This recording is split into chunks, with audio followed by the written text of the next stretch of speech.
Kamal had been a long-distance truck driver for more than 12 years, and he thought he had seen everything the night highway could offer: storms, accidents, wild animals, even drunk drivers running in front of his truck.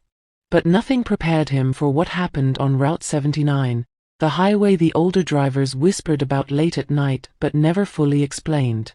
Kamal never believed in such superstitions. He always said, "When you fear the road, that's when the road kills you."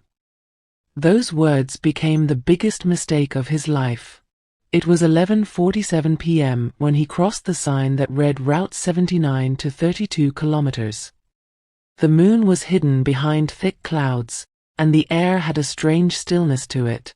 Normally highways had at least distant lights, shops, fuel stations, random houses, but this road had nothing except dead trees on both sides. Trees that looked as if fire had eaten them from inside. Their branches curved like hands reaching out to the passing vehicles. Kamal hummed an old song as he drove, keeping himself awake. The fog ahead grew thicker, layer by layer, until it looked like a floating white wall. He slowed down.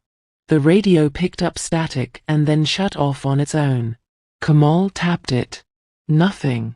His phone lost signal. The silence inside the cabin became so heavy it felt alive.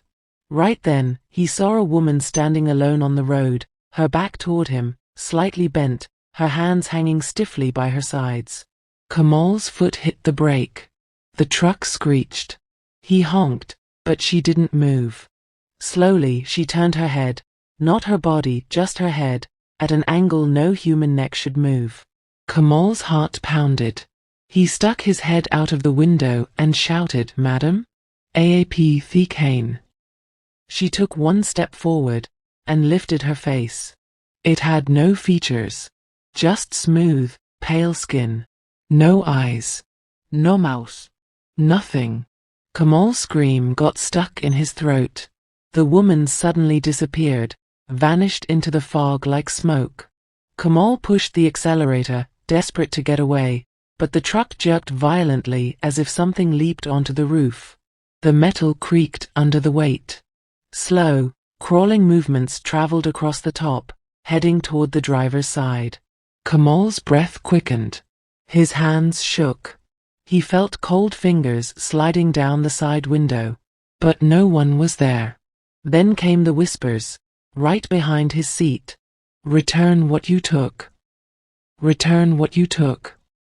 Kamal shouted, "I didn't take anything. Go away." The truck shook harder, almost tipping. The steering wheel jerked from his hands as if someone else was controlling it. The headlights flickered. The fog got denser, swirling unnaturally like living smoke. The old toll gate appeared ahead, ruined, abandoned, half-broken. He drove through it, praying. The moment he crossed it, the weight on the truck vanished. The whispers stopped. The fog lifted. Everything returned to normal. He didn't stop driving until he reached the company depot at dawn. When he walked in, shaking, the supervisor stared at him like he had seen a ghost. "Kamal, how did you drive on Route 79? He whispered. Kamal frowned. "What do you mean? Why?" The supervisor swallowed hard. "Because 3 months ago, our driver named Kamal Hussein died on that road." Kamal's blood froze. He checked the logbook. His name was already printed. Assigned to Route 79. Dated 3 months ago. His hands trembled uncontrollably. He rushed to the bathroom and splashed water on his face. When he lifted his head to the mirror, the blank-faced woman stood behind him, her featureless face inches from his, and her finger lifted, slowly pointing at him. "Return what you took."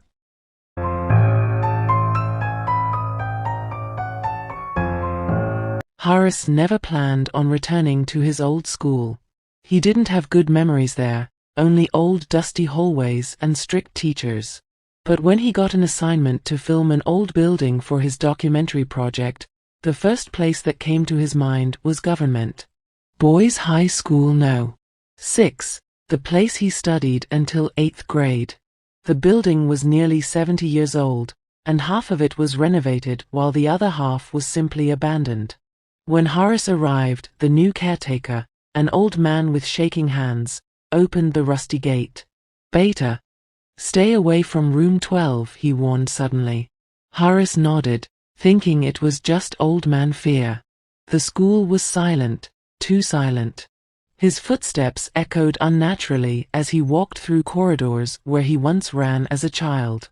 The ceiling fans hung by loose wires. The walls had peeling paint.